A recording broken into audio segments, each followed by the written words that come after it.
What is up, y'all? This is the G concert scale video for French horn players, also known as just horn players. This is just for horns, so if you're not a horn player, you're in the wrong spot and you gotta go somewhere else.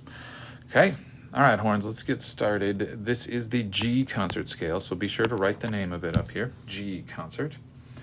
And then our first step for you all, because you're transposers, is to figure out what is your first note. So I look on the circle of fourths here. When band teacher dude says G concert, you always go one click counterclockwise.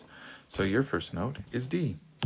Okay, so I write this D here, and then I write letter names in alphabetical order, A, B, C, D, E, F, G. There is no H, so I start over and go A, B, C, and stop on the note with which I started. Okay, so I went D to D there. Now we got to figure out, do I have sharps? Do I have flats? So I go back up to the circle. And at the top of the circle, this C is 0 flats and 0 sharps. When I go down this direction, 1 click, 2 clicks, we said you're playing your D scale. So 2 clicks down here, notice right here it says add sharps. So when we go this direction, we're adding sharps. You went 2 sharps. How do I know which sharps they are? I follow the purple highlighter. Right there is the order of sharps. And the order of sharps is always the same, F, C, G, D, A, E, B. So you have 2, they are those 2, F and C, in that order.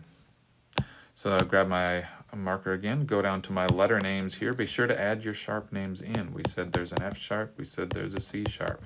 Okay, so now you have done those, you have written your letter names. That's the names of your scale. Page 1, done. Page 2, we got to draw a key signature and figure out starting pitch. So real quick, vertical line here, small loop, big loop, cute little tail on the bottom. There's your treble clef. You have 2 sharps.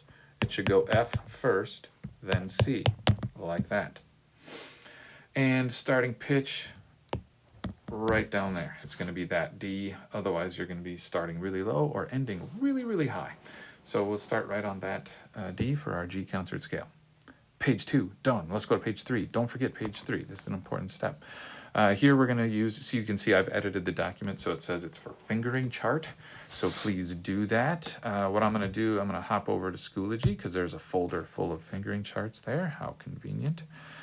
Find my, French horn fingering chart. For me, it works better to screenshot it. I don't know, my technology doesn't like to load things directly into Notability. So I'll go there, hit the plus in the upper right, go to my photo library, grab my screenshot, hit the word add, and then grab these corners, stretch it out. I know you know how to do this. Okay, and then we'll grab my highlighter and highlight the notes of this scale. So remember, the names of the notes are on page 1 here. You don't have to memorize anything. It's literally right there.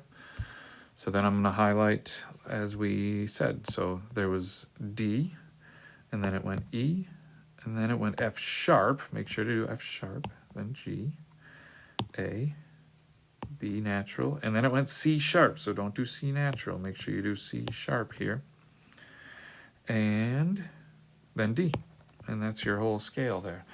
And I think you all know when to use the trigger fingerings versus the regular fingerings. So if there's any confusion there about which of these fingerings to use, please ask, but I think you know the deal by now. That's it. You are done with the document. You've got all 3 pages done. You turn it in, and now go practice G major forever and ever. Have a good